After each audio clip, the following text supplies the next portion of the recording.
जय जिनेन्द्र। आज हम पार्श्वनाथ भगवान से संबंधित कुछ प्रश्न जानेंगे। प्रश्न 1, जैन धर्म के 23वें तीर्थंकर कौन हैं? उत्तर, भगवान पार्श्वनाथ। अगला प्रश्न, भगवान पार्श्वनाथ के माता पिता कौन थे? उत्तर, वाराणसी नरेश महाराजा अश्वसेन एवं महारानी वामा देवी भगवान के माता पिता थे। अगला प्रश्न, भगवान पार्श्वनाथ का जन्म किस तिथि को हुआ था? उत्तर, भगवान पार्श्वनाथ का जन्म पोष बदी 11 को हुआ था। अगला प्रश्न, भगवान का पार्श्वनाथ यह नामकरण किसने किया था? उत्तर, सौधर्म इंद्र ने जन्माभिषेक के पश्चात पांडुक शिला पर भगवान का नाम पार्श्वनाथ रखा था। अगला प्रश्न, महाराजा अश्वसेन ने तीर्थंकर पार्श्व कुमार के समक्ष कितने वर्ष की उम्र में विवाह का प्रस्ताव रखा? उत्तर है 16 वर्ष की उम्र में। अगला प्रश्न, क्या तीर्थंकर पार्श्व कुमार ने विवाह किया था? उत्तर, नहीं, तीर्थंकर पार्श्व कुमार ने विवाह नहीं किया था, वे बाल ब्रह्मचारी थे। भगवान पार्श्वनाथ ने किस तिथि को दीक्षा ली थी? भगवान पार्श्वनाथ ने पोष बदी एकादशी तिथि में ही दीक्षा ली थी। अगला प्रश्न, भगवान पार्श्वनाथ ने कौन से वन में किस वृक्ष के नीचे दीक्षा ली थी?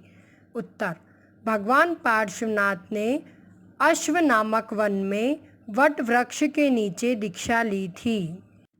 अगला प्रश्न, भगवान पार्श्व कुमार के साथ कितने राजाओं ने दीक्षा ली थी? उत्तर, 300 राजाओं ने दीक्षा ली थी। अगला प्रश्न, भगवान पार्श्व कुमार को वैराग्य कैसे हुआ था? उत्तर, अयोध्या नरेश जयसेन महाराज के द्वारा एक बार दूत से नाना प्रकार की वस्तुएं वाराणसी में भगवान पार्श्वनाथ के पास भेंट में भेजी गई। तब भगवान ने उससे अयोध्या का वैभव पूछा।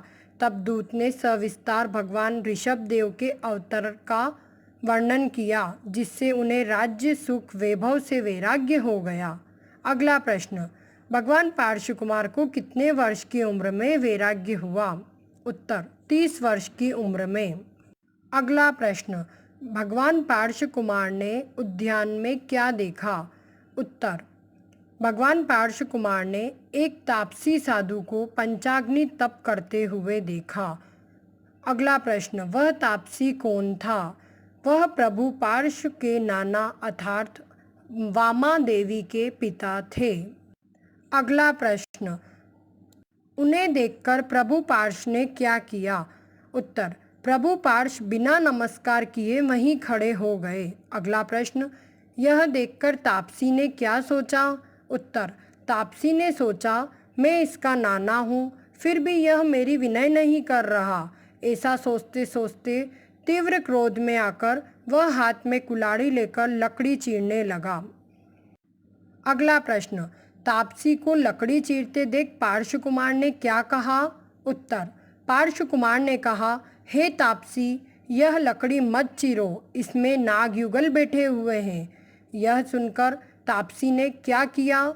यह सुनकर तापसी ने क्रोध के मारे लकड़ी के 2 टुकड़े कर दिए। अगला प्रश्न, क्या उस लकड़ी में सचमुच नागयुगल थे? उत्तर, जी हाँ, उस लकड़ी में सचमुच नागयुगल थे, जो तापसी द्वारा 2 टुकड़े करते ही नागयुगल के भी 2 टुकड़े हो गए।